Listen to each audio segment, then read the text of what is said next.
Welcome back to CBS News 24/7. I'm Reed Cowan. So we start in New Orleans, where the FBI just revealed new details on their investigation into that terror attack that left 15 people dead, including the suspect. So that suspect, let's talk about him. 42-year-old Army veteran Shamsuddin Jabbar, killed in a gunfight with police while he plowed through the crowd of innocents. He apparently flew an ISIS flag on the back of his truck. The FBI now says Jabbar acted alone, but they do confirm this was, as suspected, an act of terrorism. Listen. This was an act of terrorism. It was premeditated and an evil act. We do not assess at this point that anyone else involved in this attack except for Shamsuddin Jabbar. As for a timeline, at this point, investigators believe Jabbar picked up the rented F-150 in Houston, Texas on December 30th. He then drove from Houston to New Orleans on the evening of the 31st, and he posted several videos to an online platform proclaiming his support for ISIS. There were 5 videos posted on Jabbar's Facebook account, which are time-stamped beginning at 1:29 a.m. and the last at 3:02 a.m. In the first video, Jabbar explains he originally planned to harm his family and friends, but was concerned the news headlines would not focus on the, quote, war between the believers and the disbelievers, end quote. Additionally, he stated he had joined ISIS before this summer. He also provided a will and testament. Let's bring in CBS News reporter Kati Weis in New Orleans. Katie, you were there in the moments right after this happened. We're talking about the attacker's background, but first of all, I just want to ask, what is the reaction there on the ground to these new findings? This guy was online talking about something like this and then was able to carry it out and go undetected. I think it certainly comes as a shock to many people in New Orleans.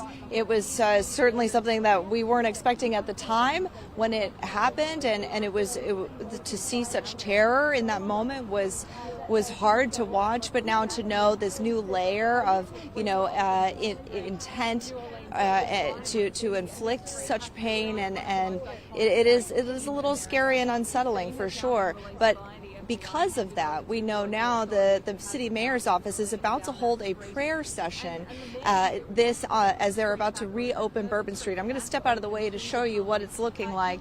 Just a moment ago, we saw a bunch of city officials here at the corner of Canal and Bourbon, where the terrorist attack first began. We actually see looks like a National Guard truck that's pulling in. Homeland Security is here on scene as well, state police. There's a lot of different folks here from various law enforcement agencies as well as from the city getting ready to begin this prayer, what I'm told is a prayer session and a news conference before the city reopens Bourbon Street. We were told in a press conference earlier this morning from the FBI that the FBI has completed their investigation in the Bourbon Street section of the scene. There are 2 scenes in New Orleans. There's one here in Bourbon and another at the Airbnb where the suspect was staying. But we know that this Bourbon scene has been cleared and turned back over to New Orleans, and now it's up to the city to reopen this section for the public. And we know that they'll be opening this. We expect that they'll be reopening Bourbon in time for the Sugar Bowl, which is scheduled to begin this afternoon here in the city. I did also see a jazz band in traditional New Orleans style. I saw a jazz band that was here as well, preparing for this prayer session news conference that the mayor's office is going to be holding. So it seems like the city is doing their best to try to lighten the mood, despite such a grave and harrowing incident to have taken place here.